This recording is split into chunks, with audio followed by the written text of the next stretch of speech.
Okay.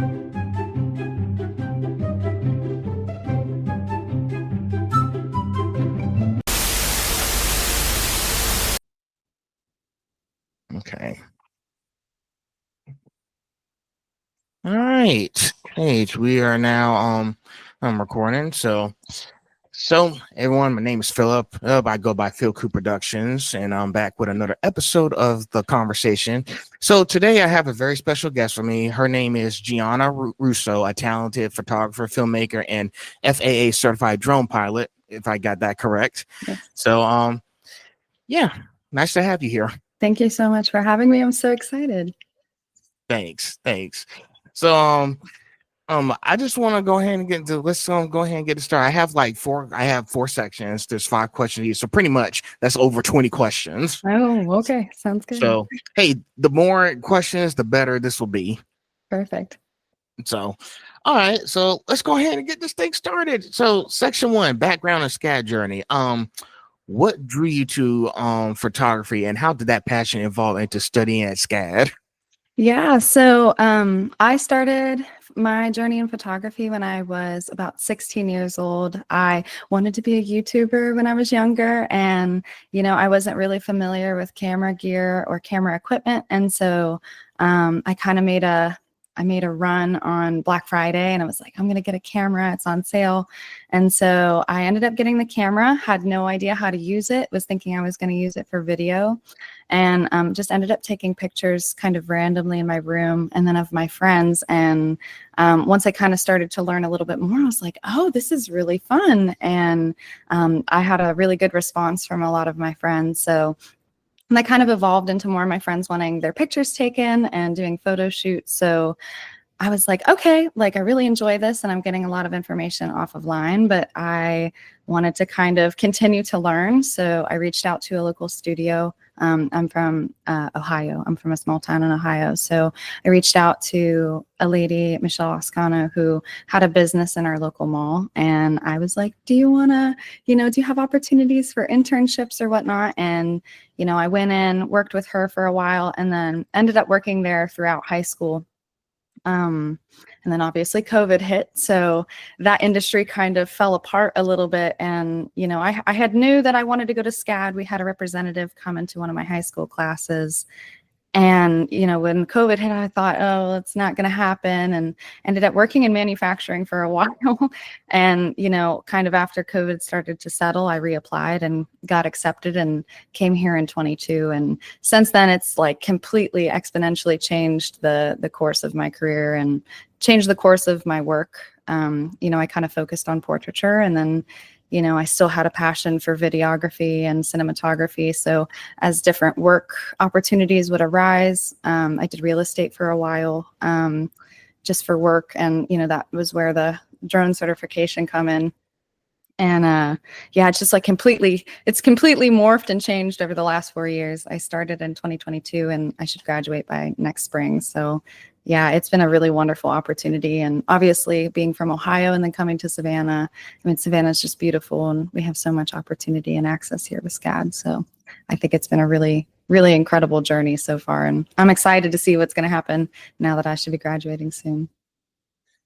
I can tell. I know it's been a rough journey, because I know when I saw your photos, I was like, she really has a passion for all this stuff. I knew because you said that you started at 16. I was like, yep, that's where it all started for her. She wanted to, she liked the art and how all these photos are being taken. She wants to expand more, because pretty much with a lot of like media and photography these days, like it's a big universe out there. You just need to know where you need to start looking. Yeah, for sure. And I knew that coming to SCAD, I wasn't actually as, we'll say, enthralled by the educational aspects. I think for me, it was knowing that I was going to have access to networking, to equipment, and then just locationally, my industry, we're from the Rust Belt. That entire industry kind of collapsed. And especially with COVID, like we watched a lot of mom and pop businesses kind of fall apart. And I knew that if I was going to start a business economically, it wasn't really a very fruitful environment for me there. So it's definitely been a massive change since coming here. There's just more access, even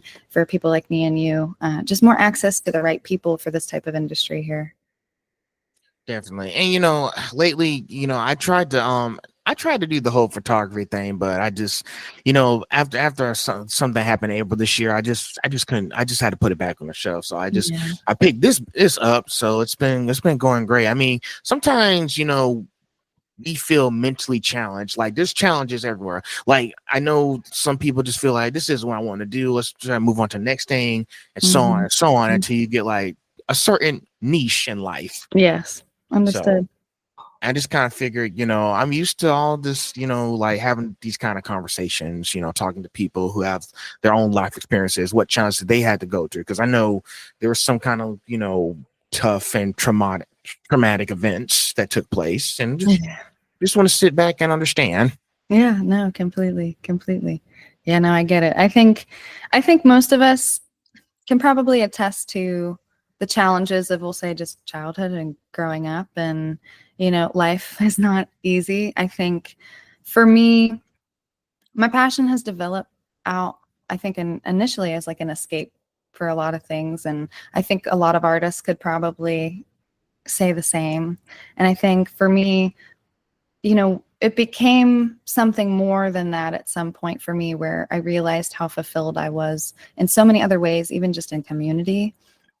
I've met more people. I've had the privilege of meeting more people, and I've had the privilege of seeing more things of the world through this than any other thing that I've really gotten myself involved with. So I definitely think that's the beauty of it, is although I think a lot of us maybe start in that avenue as a way to just kind of step back from the chaos of life, I think this has now developed into something that has actually created my current life. And I'm really I'm so privileged, and I'm so lucky, and I'm so happy to be where I'm at. So I definitely understand. True. It's true. Next question. What has been your favorite class or project at SCAD so far? Oh no, that's so challenging. So SCAD works on a 3-class 10-week quarter system. So 3 classes is considered like a full-time schedule. I have to say right now, probably my film classes, just because when I came here, I did have I had a pretty significant amount of experience previous. Like I had worked in studios already, and I had used a lot of this equipment already, where maybe some of my peers in my classes, I was a little older because I took a gap because of COVID. So I came here and turned 21 in our freshman dorms, and a lot of my peers were a little younger, maybe a little less experienced, where I had been working in the industry for years at that point. So I think the film classes, because they've been the most, we'll say, challenging.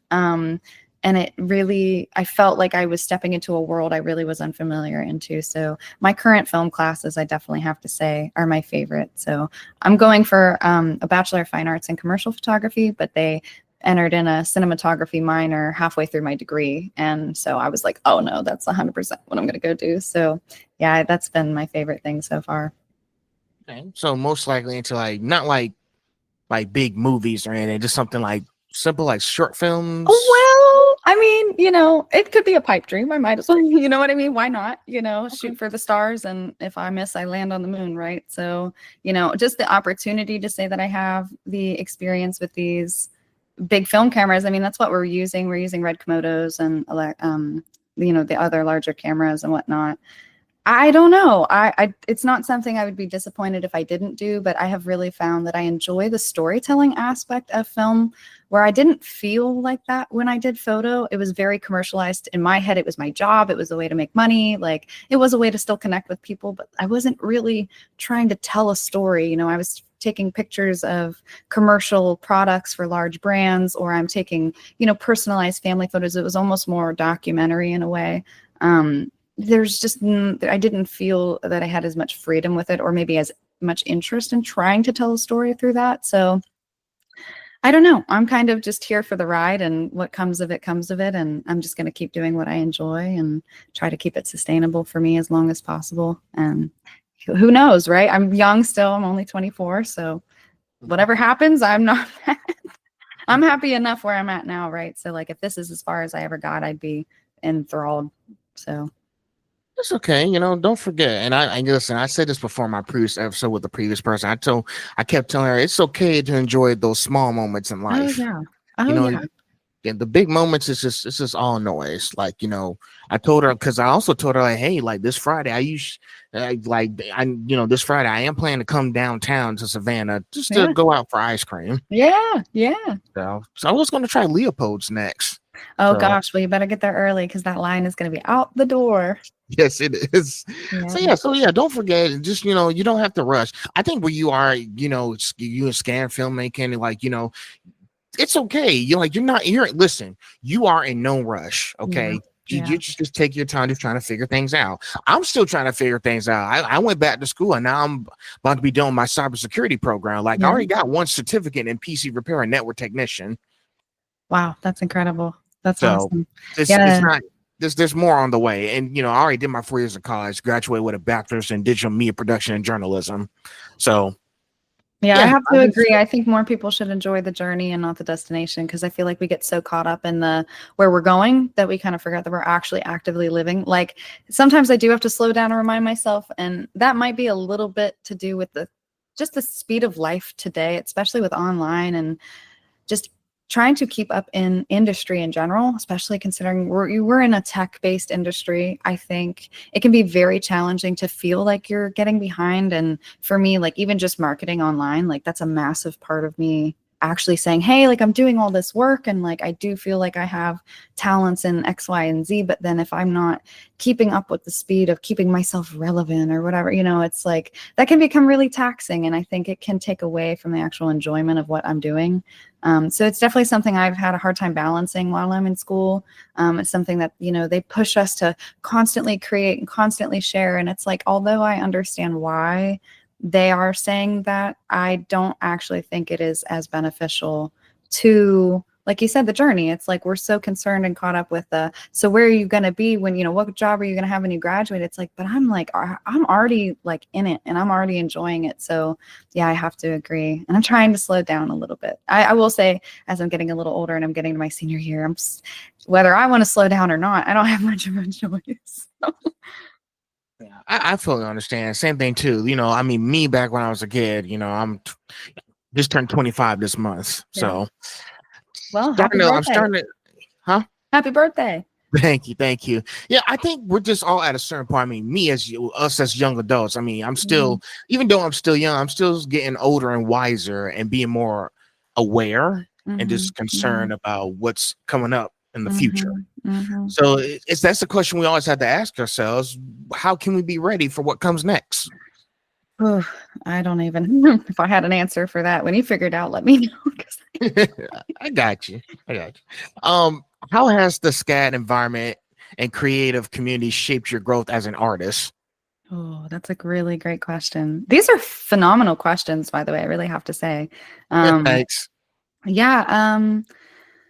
I think it has been a bit of a challenge for me just because it was like getting dropped into the ether. Like this has been a very different environment, especially my work environment previous coming to SCAD was definitely quite different, I'm sure, than some of my peers' experience in, we'll just say, life coming here.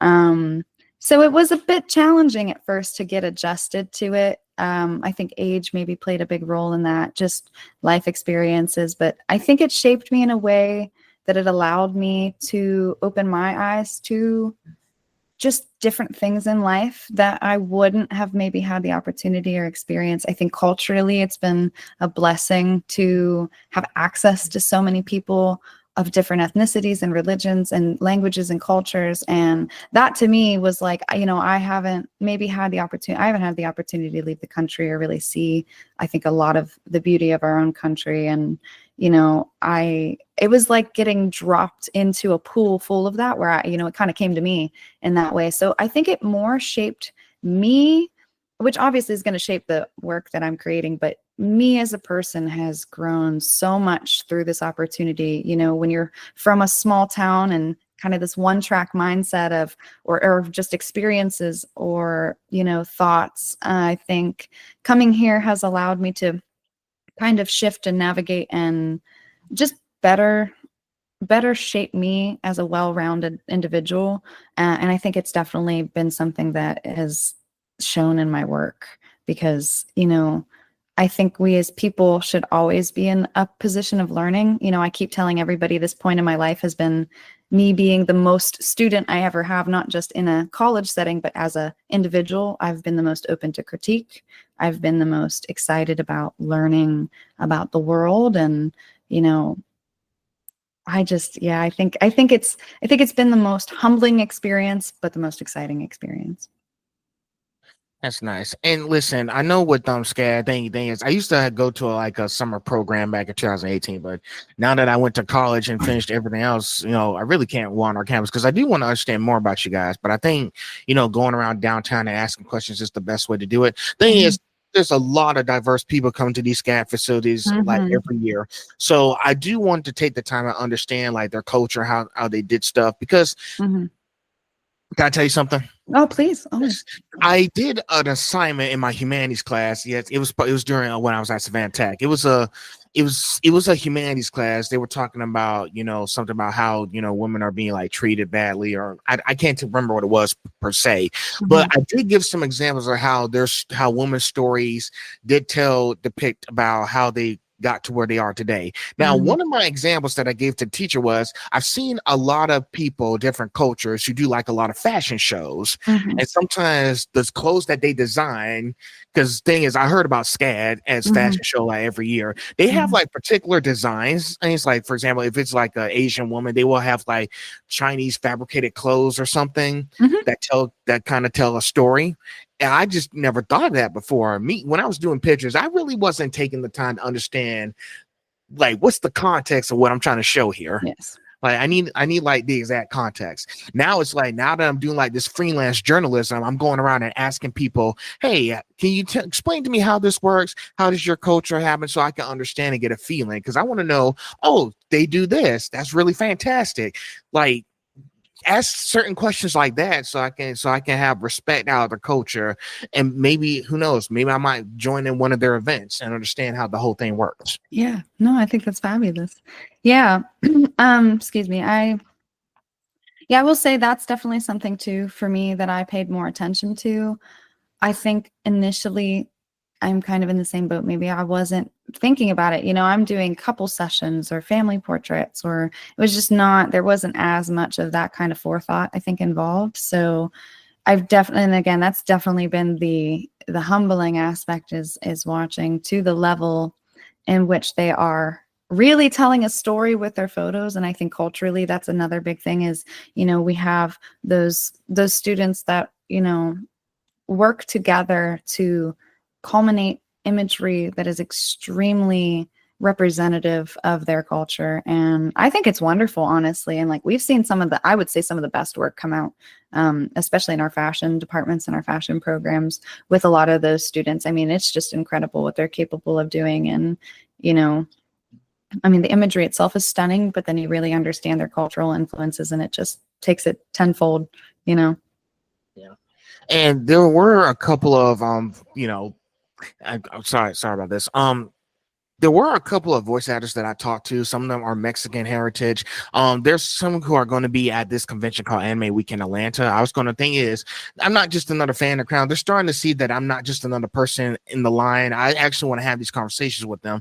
Yeah. There are a few people who do voice acting who are Vietnamese, Chinese, Mexican. I spoke to a Mexican voice actor last week because I wanted to understand, like, how they got into all this stuff, because I want to know all about their heritage. I want to know about their heritage. If they got the time to just talk to me or something. But I just want to just ask them those kind of questions so I can understand how they came to doing this kind of amazing stuff. Yeah, I think it's important too. I think most people identify strongly with their heritage and their culture and their background because that's what makes them them. So I think it's a really wonderful thing that you are diversifying and asking so many different kinds of people. I know for me, even too, again, like I didn't have that experience at home where I even had access to people of that plethora of heritages again, or even like linguistically, like I didn't hear all these different languages when I was walking down the street at home, and you're here in Savannah and you do. So I think that's really wonderful that you have the opportunity to do that. Yeah. I'm getting emotional. Why am I getting emotional? Sheesh. Sorry. Sometimes when like sensitive times like this, I do start getting emotional. No, I understand. I get it. So number four, did you always know you wanted to focus on commercial and fashion photography, or did that develop later? I think I kind of always knew I was going to go in a commercial route. I especially think just knowing my, also sorry if you can hear the train in the background. I literally, the train tracks are in my backyard, so hopefully that's not too loud. But um, yeah, I think I always knew I wanted it to be commercial simply because I knew if I was going to take the risk of doing anything in an artistic fashion as a career, I knew I needed to make it feasible. And I knew that the only, like, especially watching economically things change at home and knowing that our economic environment for our middle class is constantly going to shift. I knew that if I didn't target corporations and I didn't target larger scale businesses, that it was going to be less likely that I was going to have a genuinely sustainable career for myself, to have the lifestyle and live the way that I want to live. So I initially started with a minor in fashion photography, but I realized quickly my own personal interests, although I enjoy it, I don't think I'm the best suited for that. I don't know that I have some of the same values, or maybe the working environment wasn't something I felt like was as fulfilling to me. It's extremely competitive and we have a lot of very talented people, and I did have my time in it and I do enjoy it, but I don't think fashion necessarily is something that I would find myself in. I am more interested about connecting with people, very much I would assume the same as you. So I think for me, there was a disconnect between personality and kind of more facaded interests. So I think for me, that's why I've really enjoyed film more so, and switched my minor, but also collaboration. There's a lot of collaboration in film. I just think I didn't find myself sat in the right spot, or excuse me, there's a lot of collaboration in fashion as well. But when I was trying to do fashion, I didn't enjoy the collaborative experience as much. And so that's kind of where I shifted gears and started doing product stuff, because I was like, oh, like maybe I just need to take a step back and just focus on the technical stuff. And then I was like, okay, well, then I'm just by myself all the time, and that's kind of boring. So film has been a really great entrance into what I would find to be a better community for me of creatives, because there's so many facets of film. You have your audio engineers, you have your sound designers, you have your VFX people, you have composers, you have, people on your camera team, your lighting team, your production design. And there's just so many, it's like it took all these creative things that I enjoyed in my youth and just smashed it into one environment. And so, I still have the visual integrity of the technical skill I have with my camera, but now I can tell a story. I can collaborate with all these other creatives in so many different ways and things that interest me much more than fashion. I was not somebody that, I still can say I have no sense of fashion. So why I even thought I was going to go into fashion is beyond me. But no, I much more enjoy the film for sure. I think the one thing we can take from this, like you just got to find something that works for you. Like I Mhm. understand, like, from what you told me overall, fashion wasn't kind of like what you wanted to do. I don't think Basically, so. you want to be free from all the noise and Yes. everything. Yes, the I just drama. the drama, the drama. You just want to have like a normal, quiet life and just storytelling, all this. So like me, I tried going down that route when I was in college, but I just after 2 years when I get to now 2025, I just realized this wasn't me. Yeah. So I just figured I Slow would rather down. exactly slow Yeah. down. Yeah. I would rather like I said, life is about the journey. You don't Mhm. this like because I talked to somebody before. It was another voice actor saying there are so many people in this world in like video games, TV, movies, commercial that are just in it to be famous. Oh, yeah. And that's a sad life, I feel. It I is. mean, I feel you can gain happiness and fame, I suppose. But he was saying like stuff like voice acting, filming, it's an art. Like I want to have appreciation for the art. Some people go to all these premieres in Los Angeles, California, all those movie premieres, like the world premiere, like it's just noise. After the premiere's over, we're back to our normal lives. Yeah. Yeah. I think that's kind of the complexity too, I think, of today's world in these industries, is that's something that I've really, really struggled with. I have a bit of a challenge with that identity of self, we'll say, you know what I mean? And I really I don't love putting myself out there. I'm actually I'm definitely an introvert. I would prefer to be behind the camera than in front of the camera. That's kind of my joke. I'm good behind the camera because I'm terrible in front of it. But, you know, as I've gotten older, I think because of the nature of things, you know, we almost do have to self-identify and self-brand. And I think there are a lot of negatives, especially if you're in it for the wrong reasons. And I have to agree. I think a lot of people are in it for all the wrong reasons. But there's something kind of special about the fact that we have the opportunity to pay attention to ourselves in that way. And I think as a business owner, the biggest thing that I've learned is, you know, all of your flaws, all of your shortcomings, all of your personal, I guess maybe not personal issues like your private life, but like, you know, kind of is a reflection of what's going on in your business or just in the work that you're doing if you're trying to showcase and brand yourself. So, you know, it's a really vulnerable experience to say, this is what I'm going to do. And I have to showcase myself and put myself in the spotlight kind of in order to brand to do that. I think it's kind of nice in the sense of it is a job that allows us to be a little bit more aware of those things. And I think for me, it's kind of helped me like, hey, like there's certain things that I know I need to kind of work on in myself. And if I don't, then I'm not really going to be comfortable being vulnerable and sharing these aspects about myself in order to promote the work that I love doing. Because at the forefront of all of it, I just love what I do. And, you know, that's been the challenge of my life. And especially in these last few years while attending school and just trying to do the work really is like, okay, now I need to pay attention to myself too, in order to make sure that I'm healthy and I'm happy and I'm taking care of myself in order to showcase and extend kind of the branding. And yeah, it's a fine balance. And, you know, I had an article that I think is coming out later this month with an online publication. And you know, they had asked me is like, you know, like what has been like the most, like if you had three or four tips for people in this industry, what would it be? And it's like rest, you know what I mean? Like just take a breath and like step back from it for a little. And, you know, I think that has been the most helpful for me in my journey is like, I've stepped away from this industry so many times. I've been in this for almost 10 years and 3 of those years I wasn't even in it, you know, so success doesn't come overnight.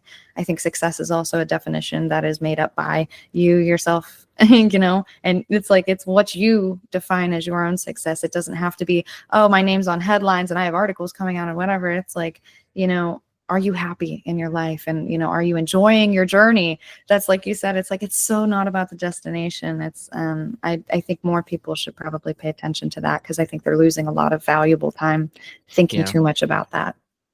Yeah. You know, and I keep telling myself with me doing this podcast, I just tell myself, keep doing what you like. And I'm telling this to people too. Keep doing what makes you happy. Like do what you like doing, but don't lose yourself in it. Yes. Like it's easy. You know, like do what you like doing, but you know, work hard, but also, and I tell people this, but don't forget to live too. It's a fine balance, man. I can tell you I've done it wrong more times than I've done it right. And I'm still just figuring it out. You know, it's like, and I've been doing this for years. So it's, you know, every day is a new opportunity to try something different and to try again. I think that's also something too. It's like, you know, waking up every single day, you have the opportunity to try again. And if you fail that day, try again the next day. And if it doesn't work out, try again the next day, you know? So I think it's consistency, persistence. I think is probably the most important thing for sure. Of course. We're at the end of this section, then we'll be on section 2. Fabulous. I'm so excited. What's one piece of advice you give to someone considering SCAD or another art school? Ooh, okay. I think to be completely honest, don't expect the school to give you all of, if you're considering SCAD, I can only speak for SCAD because I don't really understand the nature of some of these other programs. I only chose SCAD simply because I understood the access to, and we genuinely do have a fabulous connection and networks to large corporations. We have equipment access that is just off the wall. Also, keeping up in a tech industry, they're very, very, very quick about making sure that we are, you know, right with the times in our education. And so for that, I think it's a massive benefit. And again, the accessibility and the people that are coming to the school, I think is a massive, massive benefit. However, I have gone through classes for the last 3 years, seeing a lot of people that just anticipate because they are graduating with a degree with the name of SCAD that they're going to get just magically kind of get what they want out of their career. And I don't know that that's necessarily the school kind of overselling the dream, or if it's maybe people's understanding of what the reality of the industry is. So I think for me, if I was going to give one piece of advice to anybody that wanted to go to SCAD, is what you put in is what you get out. We have a crap load of resources. We have a lot of network opportunities. They have public speaking classes and, elevator pitch classes. And, your professors are also such a massive, massive help. And I think some students maybe don't utilize as much of that, maybe are just trying to have a college experience and have fun, which is totally fine. Like that's, you do what you want, but what you put into your degree and what your work is going to show what kind of effort that you put in and what resources you utilize. So I think for me is just consider that if you're going to go to a private art school, that is pretty expensive if you're not going to do anything for scholarships, which I've seen a lot of people do.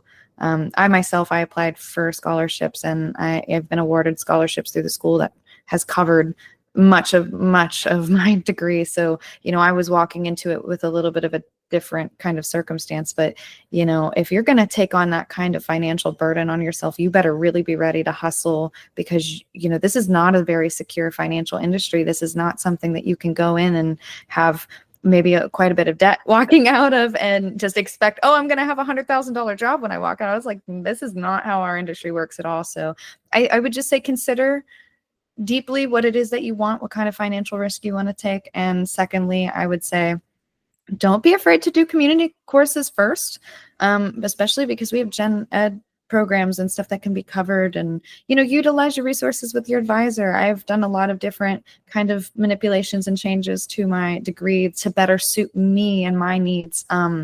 So it's worked out in that manner. But I don't think SCAD is the only place you have to go in order to make, to be completely honest, in this industry, I don't necessarily think that you even need a degree in it. I didn't really come as much for the degree as I did the network and the experience and the environment. So I think it's person dependent, and it's for them to attest to, but I do think those are some things to consider. Very nice advice. That's very beautiful. I appreciate it. Well, I'm sure somebody who's listening will appreciate that. Yeah. I have to be honest in that, because it is a private art school, so take your risk if you want to. But gotcha. All right, section 2. We're in section 2 now. Photography and drone work. Oh yeah. What inspired you to start your own brand, Gianna Russo Photography LLC? Oh, didn't know what the heck to name it. To be honest, I think I knew I needed an LLC to filter some of my paid work through. I think just organizing my finances made that a lot easier, because I've been doing freelancing for a while, but it just became complicated. And I knew if I was going to start to take on larger scaled projects, larger, kind of corporatized projects, that just organizationally and professionally, it was the most appropriate for me to have that. So, yeah, it was more an organizational thing, and I genuinely still don't. I just didn't know what to call it. I was like, oh, well, this is my name, and I take pictures, so this is what I'm going to name it, because I didn't have any creative idea of what the heck else to name it. That's nice. That's nice. Hey, listen, sometimes you have to make sure, don't try to be something that you're not. Don't, it doesn't have to be crazy. It doesn't have to be stupendous. Yes, just keep it plain and simple. Like for myself, when I use my username on Instagram, I call myself Phil Koo 2000, because I was born in 2000. Yeah.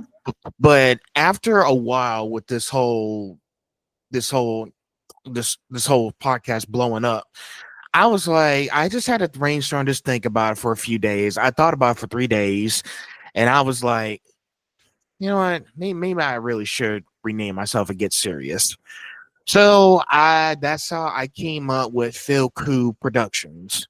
Yeah, and that's smart. Honestly, I kind of limited myself with the photos. Now I'm kind of like, oh crap, what do I do? So I'm sure there'll be a shift again as I continue, but it's gonna be a while. Yeah, I know it's a little tricky, but I know you just had to make sure because I knew you needed time to brainstorm how Hmm. you were going to make this work. Because if Hmm. you want people to know your work and who you are, you just got to make sure just make sure you think carefully about how you want to approach this. Yeah, I have to agree.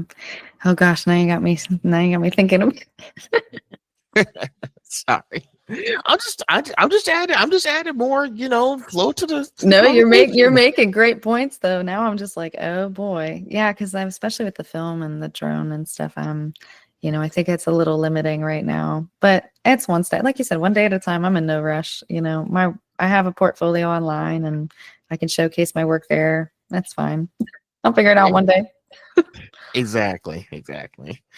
Number 7, do you prefer shooting portraits, products, or commercial projects, and why? Oh gosh. Oh no.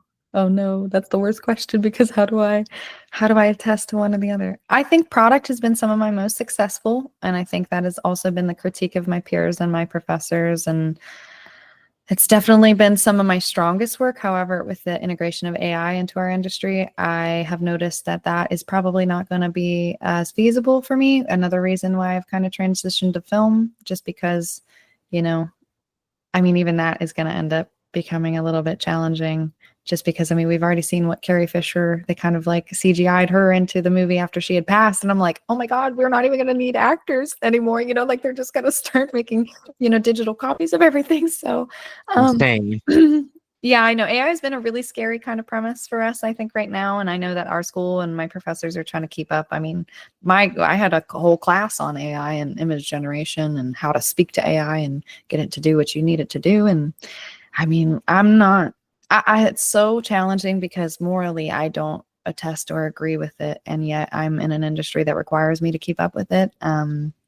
In a world that is moving at hyperspeed and I'm not a machine. So I don't think product is something I could fulfill or sustain with the integration of AI. I think portrait is probably where I would want to stay if I was just doing photos, because again, that connection with another individual, and you really can't falsify that. There's something very tangible and real to that. Commercial in general. So commercial photography is kind of like a broad term, I think, and that could encompass both portrait and product. So, I'll stay in the commercial. I don't force, I mean, maybe later in life I'll do fine art. I do film photography as well, and, a large format film. And I enjoy those mediums because they do allow you to slow down. But I think that'll be later in my life that I'll reattest to some fine art stuff. So I'll stick with commercial and it'll probably be portraiture. Um, just kind of whatever comes my way, honestly. Yeah, and sometimes you don't have everything figured out right off the bat, and I Mm. think you really enjoyed the just like the portraits and products because I've seen some of your Instagram posts. And also, I think she's more of the like modeling the portraits and stuff. Now, Yeah. if commercial does come back someday for you, I know you'll figure out how to get back into it. I think once you put something back on the shelf, like I said, I put photography back on the shelf and pick this up, and Yeah. so far, people are liking my conversations with you guys. I feel like, well, I guess I better keep doing it. Now, Yeah. photography may come back one day. It's just, lately, what happened was, like sometimes, I have a few trust issues with the models. Like they don't trust me. So I was like, I don't want to be in there and be puffing all that smoke. Mm-hmm. So No, I I had to get out, understand. had to get out of the burning house and Mm-hmm. just find something else to do. Yeah, no, I understand. I do. So it's tricky, but we always find a way. Yeah. One step at a time. It is what it is, and one step at a time has been my new motto for a while. So Yeah. Can you share a favorite photo shoot experience that pushed you I'm sorry, creatively? yeah. Probably I had a large set for, I did the Corona. I did a Corona kind of mock branding shoot. It was like a GIF or a GIF or however you say it. And that was a pain for me. It was definitely the biggest challenge because I had incorporated more environmental factors into the shoot than I had done previously.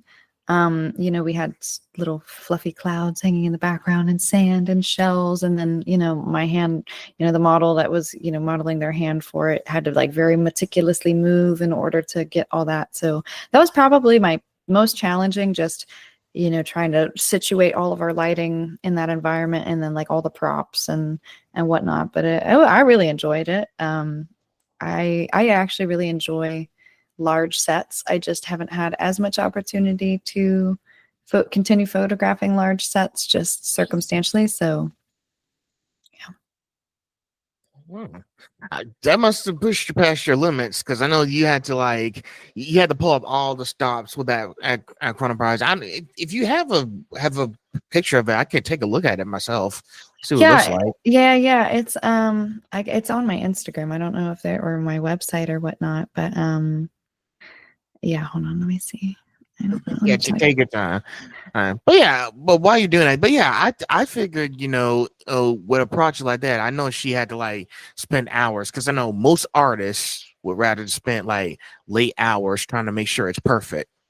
I did too. I had to edit every single individual photo that was in the GIF, and take out certain things. And there was about 20, 30 pictures in total for the GIF, for stop motion, if you will. So I was like, oh gosh, so I like sent it over to your site. But yeah, it was fun. I enjoyed it. That's amazing. I'm looking at it now. Thank you. I was like, she did an amazing job. Shame on them if they didn't give you any awards. I know. They did share it though. That's kind of been the benefit, of kind of doing some of the products, was getting to share the work and them reposting it, which was really cool. I think one of the ones that reposted was Dr. Squatch got in contact with me after I posted some of their product work, and they were really excited. And I actually had another company, Billy Body Wash. Billy is like a sister brand to like Banana Boat and all them, and Chic razors and all that. And they were trying to buy the work off of me, or like get the work off of me. So I was like, oh, this is so cool. So it's been a good opportunity to work with those brands in that sense, because it got me quite a bit of notoriety. Nice. All right, number 9. Here we go. The question we've been waiting for. How has becoming an FAA certified drone pilot expanded your creative work? Because I know I was like, if she's going to be doing shots from the ground, from above, she might need a drone. Yeah. Honestly, it literally opened up the sky for me. So it was a super challenging test to get through, to be honest. You don't really need an FAA license to fly if you're just doing it hobby wise. There's like a certain weight limit that you have to stay under in the drone that you're flying in order to not have a license. But I was doing it for paid purposes, and my business was a contractor for a larger company. So I had to make sure that I had the licensing, or obviously I can get in quite a bit of trouble. So if you're doing it for paid work, it's advised. But it was a very challenging test. I mean, it's a mini pilot's test, pretty much. It's like the intro part to a proper pilot's test. A friend of mine from back home is a pilot, and actually is the one that sent me like, hey, here's the information that you need to use in order to get through it. And I mean, it's crazy. You have to read like the maps, that they would have to read, and you have to understand METAR reports, which is like weather reports, in shorthand. And, there's a lot of logistic kind of things, kind of similar to a driver's test, but like a little bit more complicated. So I ended up taking my test. It took me like a few hours or whatever. And it was hard. It was really hard, but we made it through, and now I have it, and I just have to renew it every so often. But I love it. And I think it's opened up more opportunities for me, especially in videography. If I'm advertising a restaurant, if I'm taking a picture of or if I'm doing any sort of advertisement for homes, obviously it's really beneficial. And then now with film and short film, it's just, I mean, it's beautiful to see what kind of shots I can get from the sky. And I really think it helps tell more of a story. So. Yeah, because I know with you trying to do professional photography, you need all the tools that you do in your toolbox. Yes. So you have to be serious about because I know if you're being serious about doing photography, make sure you have all the stuff that you need. like with me, like me doing, all these like these podcast episodes, I was like, I'm being very serious about it. I had to go to Best Buy and make some technology runs. I got like a lot of microphones. I got a GoPro camera now. Yeah. All that stuff, because I go to conventions and I do talk to people and I want to record my experience. Like if I'm being serious, I want to make sure I have all the stuff I have, so I'll be ready to go. Yeah. Yeah. So No, I get it. yeah, this microphone I'm using now is mostly for sit down at home interviews, because I don't want to be dealing with all those cables while walking around. No. But the DJI microphones, it's easy because there's no cables and just like mini microphones that I can just carry with me on the go. So basically, switch from at home to on the go stuff, and it does work. And you can hear me pretty fine with this on. So because it's like this It's is tiny the but mighty. Huh? It's tiny but mighty. The Yeah, DJI it is. microphone. This is the Rode Wireless Pro. The previous one I have over there is the Wireless Go 2. So if I'm going to be serious about it, maybe I should get the best one I could. So I got the Wireless Pro. Yeah. And this is like one of the top microphones that people are using these days. Yeah. Yeah. So Well, I can tell.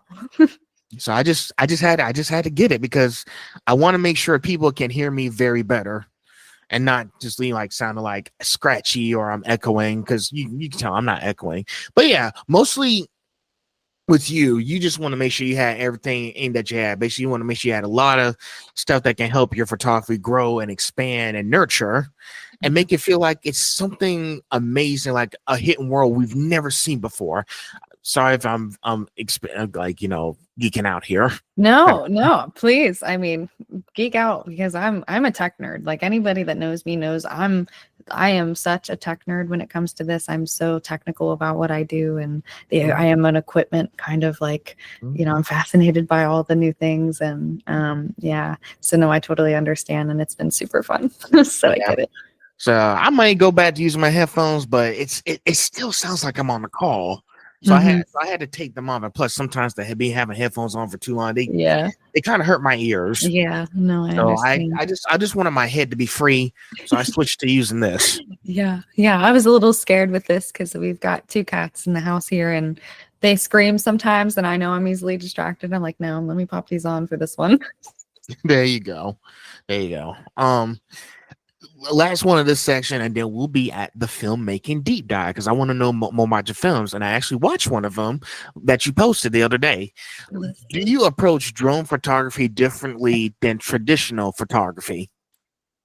I would say, yeah, definitely, but also technically not really. So I think the technical circumstances, very much so kind of keeping the same mindset. You want to use rule of thirds. You want to make sure that your exposure is correct. You want to make sure that you're using a shutter speed that's going to satisfy what you're looking for. So like all the technical aspects of it transition very much similarly, but it seems subject wise, obviously it's a little bit different. So, I will say I don't actively put my drone up in the air to capture much if it's not for like paid work and it's not for films, because for me, I don't tend to love landscape as much. It's just not where I'm particularly at. I actually do really enjoy it. I just don't find myself maybe just taking the darn time to do it. But I don't really do a lot with the drone that isn't paid work or for film, to be honest. So I would say, yes, subject wise, yeah, it's a lot different. Technically, no, I'm pretty much applying it the same way. So pretty much, if there's something going on, then I won't use the drone at all. But you want to be like more hands-on on the ground, mostly, because I know there's a lot of places the drone can't. They can't go inside buildings. They can't. They can. They do have drones. They're FPV drones, and they're so tiny, and you have to put these little like VR goggles on. And we also use those. Okay. We also use this for work. A few friends of mine have FPV drones, and I mean, granted, I would be crashing those things into every wall. I cannot say that I have the eye-hand coordination for all that, but they do have little mini drones that can go inside, which is really cool. I've seen people do it for like events. I actually went to like an underground concert in Atlanta, and I was like, shoot, I should have put my drone up so that I could kind of get the crowd. But people fly them inside. But yes, the airspaces is really where most people come into concern with it. Obviously here in Savannah, we have the military base, and that kind of becomes a bit challenging. You have to get certain waivers from the FAA and stuff, but Sweet. I think that's pretty amazing. That's nice. All right, we're out of this session. We're at session 3. We're almost done here, so we're Yeah. halfway done. So, filmmaking deep dive. Now, take us back. What was the seed of the idea for Take My Hand and for apricity? If I said that correct, apricity. Oh, Um, apricity. Yeah, yeah. apricity. I'm sorry. No, What understood. what were you trying to say emotionally or thematically with each film, and did that intent shape your choices on set? Okay, so we'll start with Apricity. So Apricity was a friend of mine in college, Nancy Sheehan. She's extremely talented, and she was the writer-director for a senior thesis film. And, I had been friends with her through school, and she requested that I capture behind-the-scenes content for that. So that was not really a film for me as much as it was a way to showcase the hard work and effort that I had watched her put in for quite a while, and wanting to support her because at the time I wasn't really in film, but she was. She's graduated last year in the film department, and so no real theme to that other than let's showcase this massive crew's hard work. That final film is now in festivals, and that was if you have the opportunity to look it up, everybody should. It's a really, really wonderful timepiece. And it's fabulous. So that was less of film for me. I would say the only two so far that I have really showcased online, I did a visualizer for a Noah Khan song. Kahan. I don't know how to say his last name. That's bad. But I did a visualizer for that, and that was just for a quick videography class in my photo department. And that was more, I wanted to visually showcase the emotion of the song. Now, Take My Hand, that one, that's more thematic, and that's definitely more personal for me. I just recently went through a bit of a heartbreak and like a bit of a breakup. And, obviously my roommate has been a massive, massive help to me in kind of navigating that. And, I think just us as women, like we could attest to saying like, yeah, we've experienced that before. And I was tasked with creating something that had no lyrics and no dialogue that was going to showcase an emotion. And, that was the most prominent emotion of my last few months. So, and I would say like just in general, like grief, I guess I can't really say like heartbreak necessarily over just an individual, but like, I think as people, we have the tendency to feel grief more frequently in so many things. And it's not just relationships, like, grieving your old life, grieving your old friends, grieving your old environments or your own, anything. It could be, I'm seeing lines on my face and, things are challenging. So I think it's more of a testament to grief than just heartbreak. I think it's showcased more in the sense of heartbreak because visually it makes the most sense. But I think for me personally, it was more to say, my community, when I was dealing with challenging circumstances, whether it is something we'll say as minute as a heartbreak versus maybe much larger kind of life experiences, it was a way to say, hey, like you're the community, and having good friends and showing up for people can really pull people out of a dark place in their life. And I've had a few of them myself. I've had some challenging circumstances in my young adult and adult life that have really, really wrecked me. And if I didn't have the friends that I did to come and give me a hand to kind of pull myself out of that, I absolutely would not be where I'm at now. And, I think this was a really fun project for us to do together. And, this is the first time I've been able to showcase my skills as a storyteller. I did just recently do a much larger film in March called Blind Date, and it's a testament to the dangers of online dating. So that's something that will be coming out hopefully by the end of the year. But I'm really excited for that. But yeah, I really enjoyed Take My Hand, and it was something really special to me and definitely the girls that were involved with me. So That's nice. One thing I will say, and I agree with everything. One thing I will say is how some people will take tragedies or life experiences and just put these in films and make them explain, like, I've been through a tragic scenario. Like, how can I bring that into these films? I know there's a lot of people who do these sort of films and tell like their backstory of how a loved one passed away. And I want to bring it into this film, talk about I meet my mom for the first time because I never seen her before when I was young. And it's really like very nice, sweet, and heartwarming that people like you, Gianna, are trying to bring all these emotions into the art that you do. Thank you. Yeah, that's what I'm kind of looking forward to as well, because that's something like I did use photography as my creative outlet when I was dealing with certain things. But I think now what's such a privilege is I have a lot to say in the sense of I've had a lot of experiences in 24 years of living. Like I've had a lot of pretty extreme circumstances and things that have been challenging to me. Not to say that I'm, any different than anybody else. We all have, but I think it's been a privilege to have the gift to be able to showcase and talk about that, because we never know who it's going to touch. And I think that's the thing for me. The arts, films, music, reading, those were the things that made me feel like, oh, this is not a sole experience for me. And obviously now with the integration of online, we've seen influencers and YouTubers and whatnot and come about. And that is also a really special thing. And that's why things like this are so exciting, because I know it's another opportunity to maybe find a connection or have somebody say, hey, like, I understand exactly what that is. Or like, hey, I really, oh, I've gone through something like that. I think connection is something so lacking today. And I think we can connect so closely to our humanity through the arts. And I think it's a really necessary part of today societally, especially when we see connection lacking so little. And we see, emotionally, I feel like people are very suppressed in a way. So I think this is a really beautiful way to kind of incorporate that, touch people's emotions, and kind of bring about more of that again, because it's a challenging landscape right now. And I think artists, we have a privilege and a responsibility to make sure that people are finding connection to their humanity in a world that feels like we're not made to be.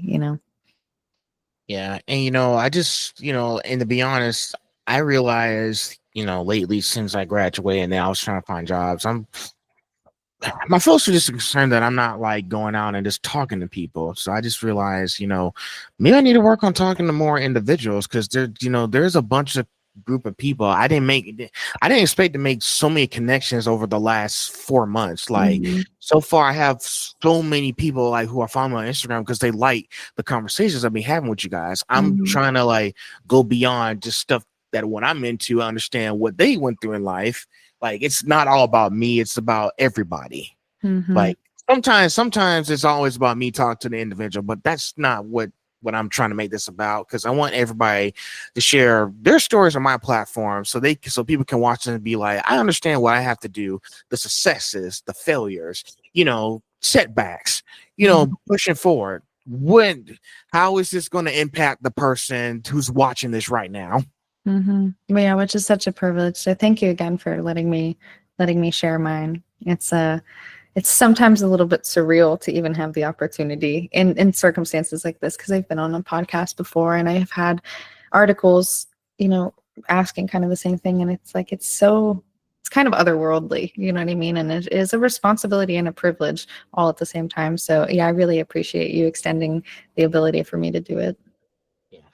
And again, I just want to pick your brains. Just understand like how did y'all get to where you guys are today? Yeah, understood. Thank you. Number 12.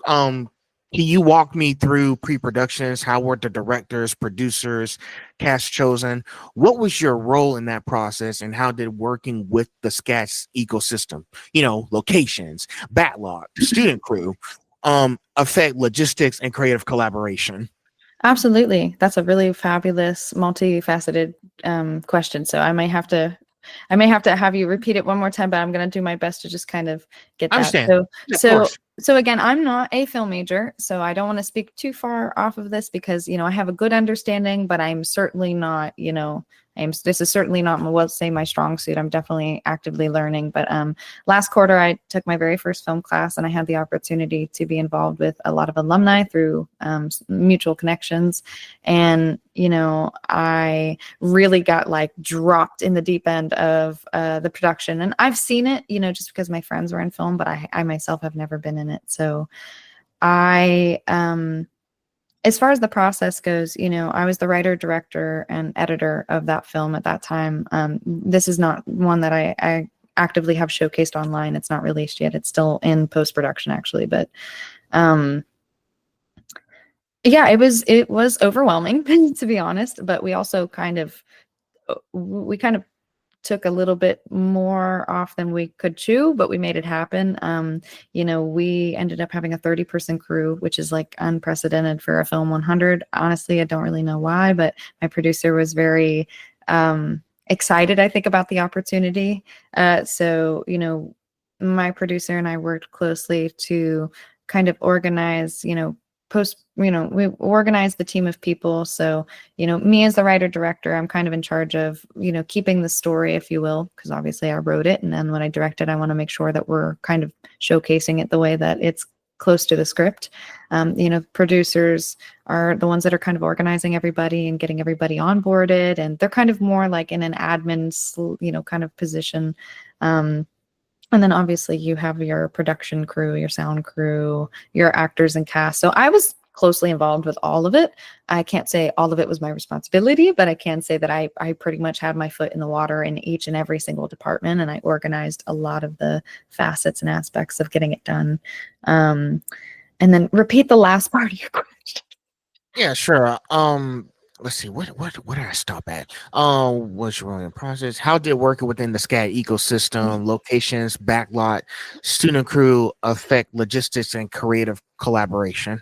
Understood. Okay, so yeah, definitely for this particular class, logistically, we were only allowed to film in this one location. We had a film crew and a production company outside of SCAD come in and actually build a pre-made set inside of one of our classrooms. And so we were required to do that on this one, in this one environment. We were one of the first films to film outside of that production company. My film was the first one to film in the space. And, so I didn't have a lot of time and flexibility. We were also only allowed 4 hours to film it because we had other students that needed to go back to back. So we were like in crunch time to get it done. But we pulled it off, hiccup after hiccup, we pulled it off. We had a breaker blow, and like all the lights went out and everything kind of went a little bit chaotic, but we made it happen. And I think as far as the SCAD kind of environment with it, SCAD offers SCAD's ecosystem in film is the reason I'm so attracted to it, is because this is something that they're investing a lot of money into, like you said, the backlots and stuff. And, as I continue to work in this department, even just as a director of photography rather than like a writer director, which has been fun, but I don't really foresee myself maybe taking that avenue. I would really love to be behind the camera visually. That's like what my interest is. So, I think the school has done a really wonderful job at giving us so many so many different access points to these things in film, and the nature of that department is so collaborative, where I didn't see as much of that in maybe my photo department. So it's been a challenge, but we have like a mixer coming up on Friday on the back lot, and where we have the opportunity to meet all these people in these different departments and whatnot. So it definitely was a challenge to get adjusted to, because I went from doing everything alone, like really doing everything alone. There wasn't as much opportunity for collaboration in photo to, oh no, like you can't do this without, 10, 15, 20 people, like, and a lot of communication and collaboration. So yeah, it's definitely been a bit of a jump, but it's been enjoyable. I can tell. I know you have a lot to deal with on your plate, but I know that the process takes time. Like, how can I word this right? Sometimes it's just you just need to know that hey, this film requires time. It's a masterpiece. Like, you can't rush a masterpiece. You got to make sure that it's to the extent where people can say this thing was truly done perfectly. It's like you're trying to sculpture a statue. You want to make sure you break down each and every section. Don't rush for the sections, otherwise it's not gonna come out as perfect, and nobody's gonna like the art of it. So I have to agree. So I had a little bit of issues in post-production. A lot of my team was alumni and professionals, and there was other productions going on that kind of just took the forefront, and we had people dropping the project and just social things kind of getting involved. And so I was like, oh no, it's like, oh, we're supposed to have this done by summer. And I'm like, but it's not done. Like, it's not done. I knew I needed, certain things to happen. Like I need to finish the sound design and I need to finish the VFX. And like, I'm very proud of what I was capable of doing and my entire team was capable of doing in the time, like the time span that we made it happen. I don't I don't even know how we pulled it off, to be quite honest, but I had a lot of help and a lot of support. So I'm definitely have to agree. I'm just trying to take my time with it so that it is like everything I want to see it for my own, personal time investment and financial investment and energy investment and everybody else's as well. So yeah, patience is a virtue. And I guess, just trying to take my time with it. Of course, always take time in the projects that you do. I had to learn that the hard way when I was trying to rush and get stuff done, but I realized it's all about the quality, not the quantity. Mm-hmm. Like, is the quality of this certain project, film, show, or video game, is it of quality that people can enjoy it? Yes, I have to agree. And that goes for a lot of things too, though. There's a lot of things that it should be quality over quantity. Yeah. We're getting close to the end of that session, and then we'll be at the conclusion. Okay. Sounds good. How did it? Let's see. Oh, sorry, I'm on the wrong one. From camera lenses, framing, lighting, to color grading and drone shots. I know it's a lot. What specific technical and stylistic decisions did you make to achieve each film's look and why? Were there any experiments, i.e., practical lighting and camera effects, that surprised you? Wow, these are phenomenal questions, I have to say. These are like absolutely fabulous. So I would say I did not do a lot of, and we'll just speak on Take My Hand because that would just simplify it a little bit. Yeah, of course. Going through the process, especially once you have a concept, the first thing is a storyboard. So I'm already envisioning what I want to see in my head. And I think that's kind of like the driving factor to what I'm gonna end up using technically to visually execute it. So for me, I think, I use the 24-70 lens and I use a Sony A7 IV as my film camera. And that's what I use for Take My Hand. And then obviously the drone, which is a DJI Mavic Mini Pro 3. And both shoot 4K. They shoot the highest gamma bit that you can, so your color rendering is going to be the highest that you can. It does shoot, I believe it shoots S-Log, but I did not shoot S-Log for that. S-Log is just kind of like that raw footage where you can go in and do more extensive color grading like you would in traditional film. I have not yet adventured to that side of things, so I did not use raw footage in that sense, just because of the time that I knew I was going to have. And I didn't really think it was going to make the world's biggest difference. This isn't something we're going to see go up on a movie, in a movie theater screen. So it was more just to showcase the storytelling and my visual integrity and interests. So, lens choice was easy. I like to use lenses that I can stay close, kind of far away from subjects and have a nice depth of field in the background. Kind of most of my work is pretty traditionally visually encompassed in that kind of manner. So, I just kept, I think I shot everything in the film at like 70 millimeter lens, or like 50 to 70 millimeter lens. Technically I'm also using a gimbal for stabilization and stuff like that.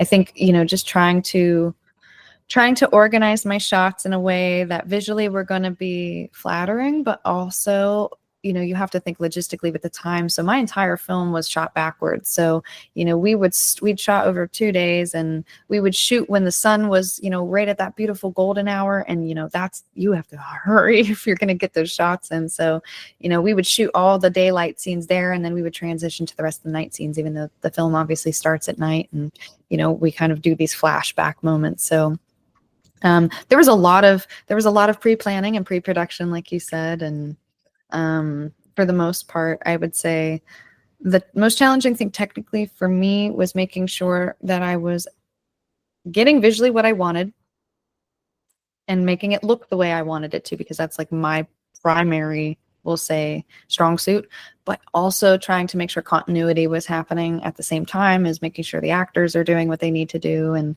things are lining up. So I think pre-production takes up a lot of that. And then in post-production, I would say most of it was just, hey, do we need to reshoot anything? Hey, here's what we need to get tomorrow, and whatnot. I think I hope I'm answering that question to the way that you're No, asking. no, no. That that was an amazing answer. I didn't expect you to give me so much detail. Listen, I want to get as much information out of you when I'm asking these questions. Because here's the thing, like sometimes I be staying up at night. I do be doing the research and make sure I have my questions ready. I could tell. I could tell. Like if I need to stay up until 4 o'clock in the morning, I will do that. Oh my gosh, no. So I mean, it's part of like it comes with the job of me doing all these podcast episodes. Listen, I told you once, I do not want to come in here and just be rambling because it's not going to be as good because people are not going to see us just talking. They want to at least be embedded and understand what this person's went through, what experiences, what can we learn so we can apply to our everyday lives too. Yeah, because I want people to have the chance to understand, hey, he came up with some good questions. She's answering what I want them to answer. Yeah. They're just so like there's so much depth to your questions too. It's like, oh my gosh, I feel like I could go on like a book, like I could write a book about all that. It's like, how do you? Yeah, they're fabulous though. I really appreciate it. Actually, this is some of the best questions that I've been asked like ever. So. Mm-hmm. Definitely. Listen, like I said, every week, if somebody comes up, I have to make sure, if I have to make some edits to the questions too. Because here's the thing, I think what happened before was I wasn't doing a lot of deep dives before. Mm-hmm. And now talking to you, doing like a deep dive on you, I was like, maybe I need to keep having more deep dive questions. Listen, I'm not perfect. I'm going to make mistakes on these episodes. That's why I'm learning, okay, what can I learn so I can make sure I do better the next time? Because I have 2 upcoming ones this weekend. So I want to make sure I need to go back. If I need to go back and research and just do double checking, okay, let's make some changes to the questions. That way it can be more interesting that way. Yeah, no, these are fabulous. Yeah, fabulous. So, but yeah, I'm going off topic. Well, because all the stuff that you done to make sure the film was perfect, you took your time, you understand the theme of it. What's the scenario that we want people to understand from this film? Because I know you said something about, because I know in your life you talked about you had a heartbreak, you had a breakup, and you wanted to try to tell that in this story a little bit. Because like I said before, most people who write these stories would like to bring some kind of like crazy event that happened in their past as life, like the last week or two, and try to put it in this film and understand, oh, so she kind of went through the same thing. It's basically the same thing like writing a book. You want to, because I know so many people. There was one person I talked to on one of my previous episodes. She said she's writing a book on her successes and her failures. So yeah. I think for me, it's not as much that I wanted to tell a story about my own heartbreak in particular, because life happens and, I'm young and like things happen, and it's not the end of the world, first off, but it was just funny how much it felt like it was going to be the end of the world. Just maybe because of so many facets of myself that I had to recognize through that. I think it was actually more about the friends than it was the heartbreak, if that makes sense. So I think for me, it was less about, I think I tried to simplify it because, again, we had very little time. I think if you're telling a story, I think it's more exciting when you have a story that makes your audience think.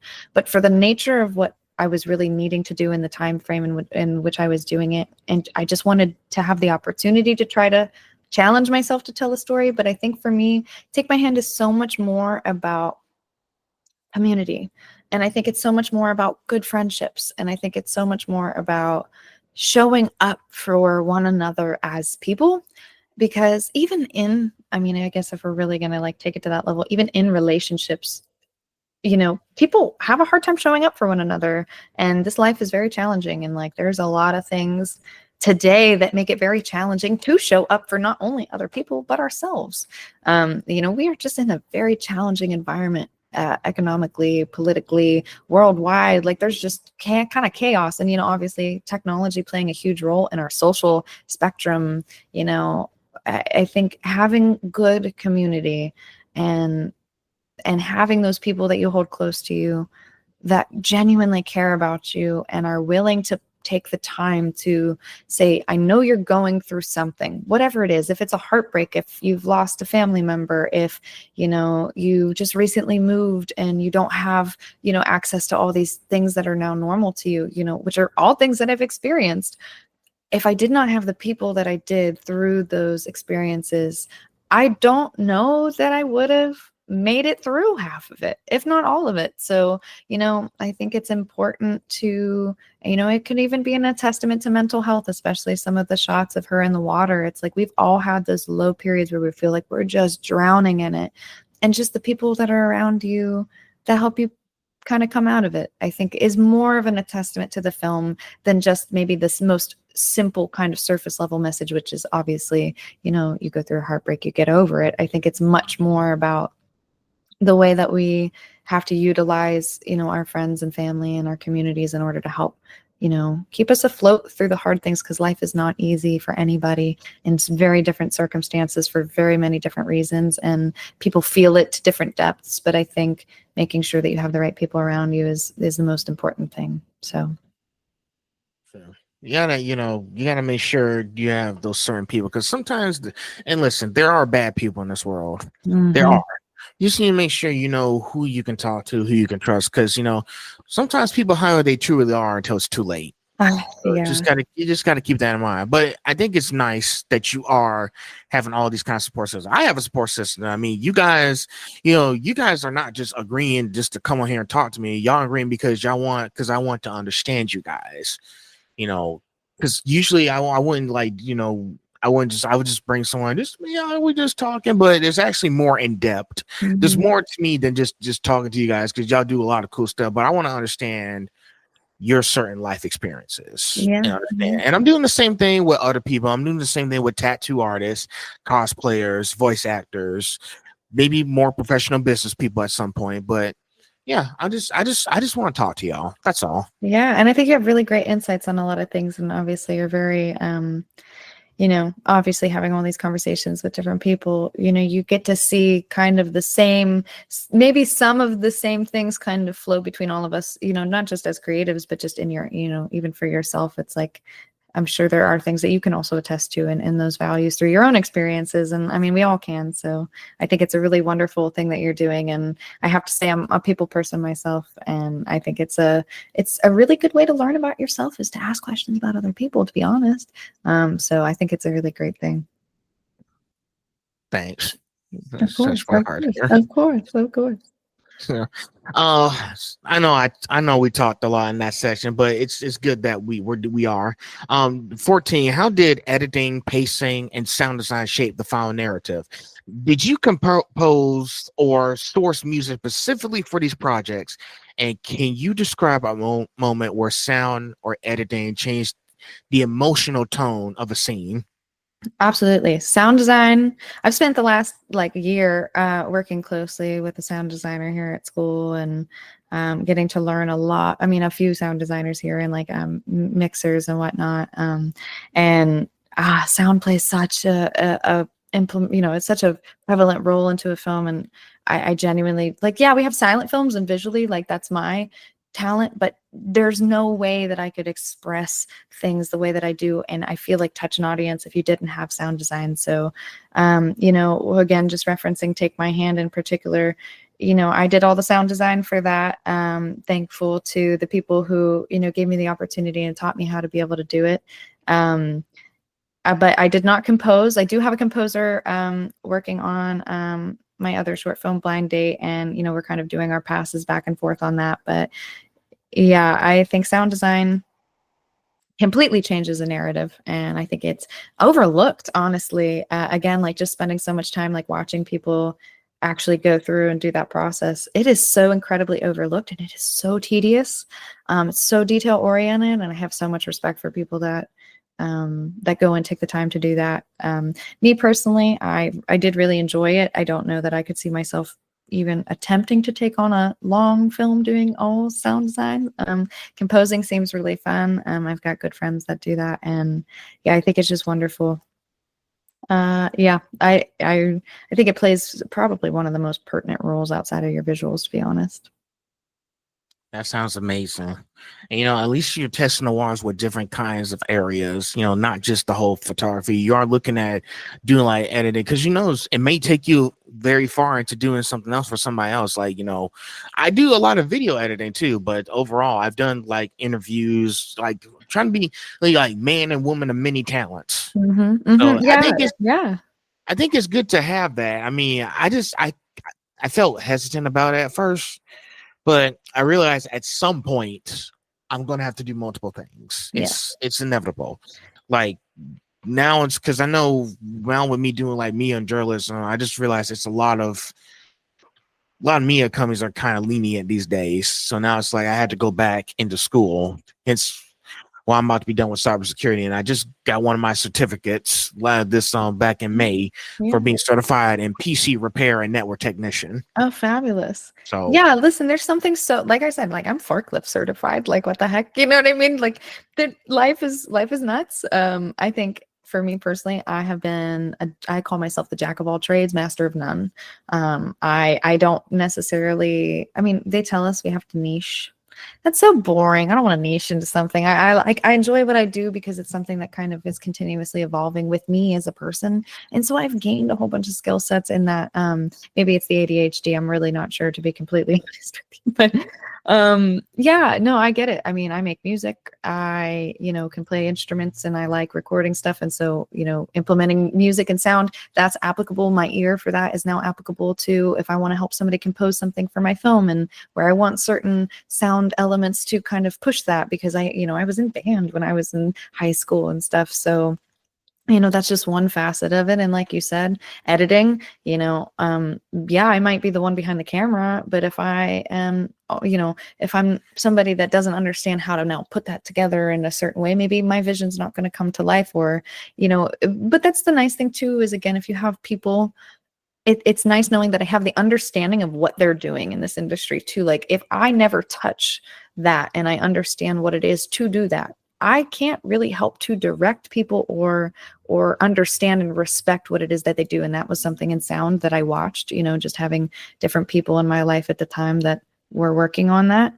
I don't think that people had the respect of what they were actually doing because they've never sat in a room and watched them do it and see the time and the effort and the energy that it takes. And I think for a lot of us, me and you, even with these podcasts, it's got to take exponential amounts of time to come up with your questions and then sit down and actually have the conversations and then go and do your post-production and do all your advertising. And, I think when you are somebody that's a jack of all trades and you've gotten to put your toes in the water and all these different things, it allows you to foster a more respectful, relationship with the people that you're working and collaborating with, even if you're not the one doing it. I might not be the editor for another film I do, but I do understand what goes on for them. So I'm going to now have more empathy and consideration to their time and what they're doing. And I just think it fosters a better relationship in the creative industries anyways. So I think it's good that you are trying all these different things and you have all these different skill sets, because I definitely think it's beneficial.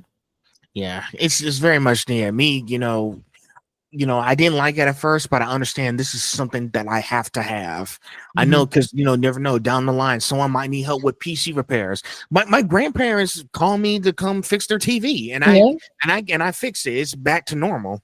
Yeah, let's go. So well, I know who to call if my TV ever breaks then. So yeah, and now and I'm probably going to get more certificates right before Christmas. So this is my last semester. I'm in graduate school, so this is my last semester trying to get this thing up. Oh my gosh! So congratulations! I've been here since 20. Been in Savannah Tech since Savannah. I think you know about Savannah Tech. It's right down the street. Yeah. I know friends that graduated from. Yeah, been there since 2024. So very nice people. I got some good connections. So yeah, I just thought maybe I might need to go back to school and just make sure I have something extra, because I do like computers. I like playing around with technology, playing games and everything. I just want to make sure I know how it works. So if someone needs help with a network, so I could try to reboot it, or PC repair, or help like any computer situations, I'll know what to do. Still have a lot to learn after I leave. I'm not going to learn it right off the bat. So yeah, no, I understand. So last question, and then we'll be at the finale here. All right. You premiered on YouTube and shared behind the scenes, BTS for short. What was your distribution and festival strategy, if any? How did audiences react? Unexpected feedback or metrics, and what are three tangible lessons you'll take into your next film? Oh my gosh, these are so fabulous. Give me 1 second to like culminate in answer. I'm gonna try to be short and sweet because I know we've been here for a while. That's So okay. I chose to promote this because I knew that I had put in a lot of effort and time, and I knew that as I was going to continue working through my classes this quarter, that my time was going to become more limited. And again, kind of that if I'm not promoting it and nobody's seeing it, the heck am I doing it for? So I wanted to put a little bit more effort and get out of my comfort zone to do a little bit of that. I mean, I don't know about a festival run just because I don't know if this is something that is applicable, but maybe I don't know. I'm a little timid sometimes with kind of stuff like that, but why not? I definitely think Blind Date might be one that I'd want to put into a festival just because I put a lot of time and money in. Whereas this one was just 2 weeks and it was concepted quickly. However, I'm very proud of how it came out visually. So, um, I, I apologize. You're gonna have to repeat the end of that question. It's okay. I know it was a long one. Again, make sure I come up with some good ones. What are three tangible lessons you'll take into Oh your yes. next film? Oh, three tangible lessons I will be taking into my next film is production design. It does not get enough credit and is vitally important. Unfortunately, I had a little mishap where my producer maybe did not communicate who was in charge of my PD team until like very late into the film of my first one in March, and oh my God, did it it costs us big time visually, and it kind of fell through a little, but we're going to work on it with VFX. I think, pay attention to production design. Production design is like your probably number one facet of making sure everything works out. Two, I think the more you do in pre-production, the easier your post-production is going to be. And three, enjoy the process more because the opportunity to work with such talented people, again, we get so caught up in the work and you're so attested to what you want to see. Even for me, like I've never been a director before, and I was so involved in, okay, I want to see these certain visuals. Now granted, we were on an extreme time crunch, but involve yourself with your actors, and as a director, like your only thing should be paying attention to your actors, but just in general, it was so wonderful to have 30 different people that I got to interact with and understand and connect with. And although I was so bogged down with the work, I mean, I was so exhausted and so drained, and that was such a crazy 3 months. I was going to move, and I'm in the middle of midterms and finals and just like crazy life things going on. And I just think enjoying the environment, enjoying the people, and you know it's a privilege to do what we do, and the people are what make it for me. So I think just going into my next one is just, yeah, I mean, it's awesome, and we want to have a good project for everybody's time, but like more so than anything, I want to enjoy working with those people, and I want that to be more of my priority than just getting the work done. So, while you were talking, I was tearing up a little. I'm already crying here. Don't cry. No, don't cry. Yeah, Um, it's nice to enjoy the people. People are what make life worth living. So take the opportunities we have and enjoy the people. yeah, Oh, you're so sweet. My heart is so full. I know. I'm sorry. And don't be sorry. You're good. Uh, I'm sorry. I just can't. I'm just getting emotional here. Sorry. Every time I have these conversations, I try not to. I'm sorry. You're okay. Are you good? I'm good. I'm good. I'm just trying to pull myself together here. We'll take a quick commercial break. Uh, I know. I just need a second.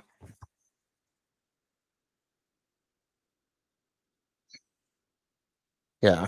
So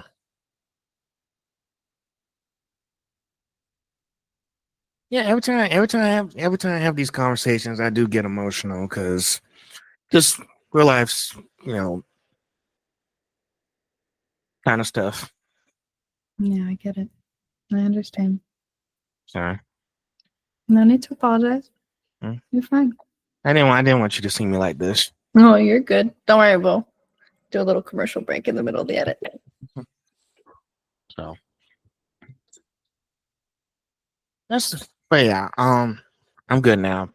But yeah, that's really nice. You be able to take whatever lessons you can to go into the next film.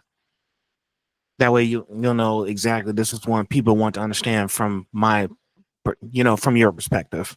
No, I get it. So yeah, I didn't want you to see me like this. You're good. Deep breaths. Mm-hmm. We'll be all right. We'll make it through. So last section, creativity, future, and personal insight. Who are some of your biggest creative inspirations? Oh my gosh, James Cameron is fabulous. I love Lindsay Adler for a photographer. She's wonderful. She actually came to our school and she did a talk with us, and I think she's just incredible. And as a woman in the industry that was predominantly kind of not maybe catered towards it, it can be a little challenging. And I think she's definitely an inspiration, just her visual integrity, her presence. I love James Cameron because he's just like the most phenomenal storyteller. I also love Christopher Nolan as a director, just fabulous. I think creatively though, I think I take most of my influence probably from, it's kind of corny to say, but I say nature, but it's like, I think I take more of my creative influence from my personal testaments, my emotions, my environment, my experiences. I would say that probably influences me more. But there's definitely figureheads that I really have passions for. Irving Penn is a really great one for, again, portraiture and such. But yeah, I think creative influence comes from a multitude of things. So It's nice, and I know and yeah, I know. Oh, someone that I had to I know you have like mentors in SCAD as well. Like everybody needs to have a mentor that can help them, gives you like certain aspects of like life and stuff and what you're trying to do. With like you said, photography. You had this person who helped me know what I need to do in order to be successful. Mm-hmm. Yeah, we definitely. I would say honestly, my peers are more of my mentors than anything. My professors, but yeah, I my peers impress me every day, like every single day. So I enjoy seeing what work that they create too. How do you keep yourself motivated and avoid burnout while balancing school and your business? Great question. I'm still figuring it out. I would say take rest days. I had classes yesterday and I almost walked out the door to go, and I just looked at myself in my car window and I looked exhausted, and I just said, nope, not today. I'm going to shut my door and I'm going to walk my happy butt right back in my house, and I'm going to just chill today. Even today, it's just been kind of a little under the weather, and just take rest days, be gentle to yourself, be patient. I think that helps me with the burnout personally, because again, I've had to step away so many times to get to this point. So okay, yeah, like I gotta tell people, it's okay to take a break if you're tired. So don't listen to your body. Yeah, so don't listen. Keep doing what you like, but listen, if you need a rest, please rest. Mm-hmm. We're not going anywhere. Yeah, 100%. And also, like we've been saying this, like the theme of this whole thing has been, it's not about the destination. I definitely feel a lot of pressure, I think, to perform in a lot of ways, and reach expectations of others. I know you were kind of talking about your family, and a lot of us have family pressures. I think, again, we're in an unprecedented economy for jobs, especially in creative industries and whatnot. And I think, at the end of the day, you have to attest to your values, what you enjoy, yourself. Obviously take it with a grain of salt. I'm not saying just, pack up and say, I'm done for, 6 months and do nothing. But, I think there is a fine balance, and it's easy to fall off of that. So I think, at the end of the day, it's more about your expectations of yourself and what you want to see for yourself. As long as, again, you're creating sustainability for yourself and you know, and you're creating a feasible lifestyle. Like for me, I know that if I'm not working a lot of clients and I'm not doing anything like that, I might have to go get a second job. I might have to go serve. I might have to go do bar backing. I might have to, work in a different industry and take a second so that I can make sure that I'm paying my bills. But that's the whole thing, is like, that is where, I get that breath from what I'm doing. And I have so much passion. I care so much about this, and I've done that so many times in order to get here, and I'll do it so many more times to continue to be where I'm at. So I think that's another big thing too, is like, don't, it's okay if it's not working right this second. It's okay if it's not sustaining your income full time. It's okay if this is something that you're doing. It's kind of like, what's your the 5 to 9 after your 9 to 5, right? I mean, today that's kind of what it is. So I think, give yourself breaths and make sure that you're well taken care of, and, make sure your survivability is there first. And then, then you can continue to come back and go back at your creative passions and whatnot. So yeah. True that. What's one misconception people have about working as a photographer or creative? Oh, that it's like a fairy tale. Oh my God, you just take pictures? I'm like, oh, if only it was that simple. Because I'm also, I'm also a marketer and a website developer and a business owner, and I'm doing all these other things in order to make it feasible for me. I'm doing these kinds of things where I'm taking time to have conversations and market for myself. And I think the biggest misconception in this is as simple as taking a picture, right? Which you would think is just, oh, I have my iPhone, let me just click, and it makes it, and it is the truth. I mean, that makes a very pretty picture, and it's a great way to document. But there's so many facets about what I do in the background. I think it's a misconception that it's an easy industry, or maybe it's a cop-out kind of industry, and it's definitely not. It's definitely something that requires a lot of time, patience, effort, and it's not all sunshine and rainbows. Sometimes it's hard. Like, you deal with really challenging people or circumstances, equipment breaks, and it's expensive to replace this stuff, very expensive to replace this stuff. And again, I don't have a secure income. Like, my income is not stable. So I'm taking a massive risk by doing this, and I've done everything I can to set myself up for success with it. But it is risky to be doing this as my career. This is not something I can guarantee as a stable, this is my yearly income, this is my monthly income. It's like, I might not get a shoot for 2 months, but then I might get a shoot that could be $30,000 because I'm shooting a resort in the Bahamas. It's like, it just depends on what kind of industry you're in. I could be doing a $200 session for a family portrait. It's just it's so kind of all over the place. And I think there's that misconception that it's, just all sunshine and rainbows. It's definitely not.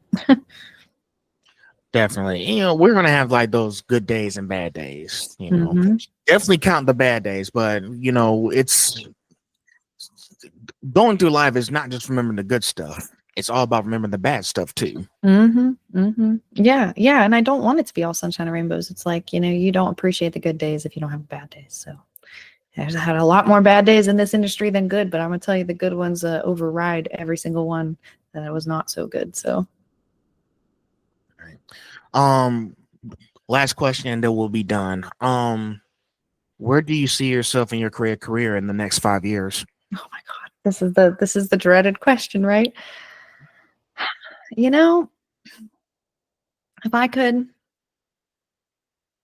I think I would like to see myself. Oh my gosh, this is so challenging. I'm actually going to take a second. I'm really going to think about this because this is important. And it's something I've been considering for a while. And I think for me, I don't have a particular achievement in mind, because it is an achievement that I have allowed myself the opportunity and worked for the opportunity to be where I'm at right now.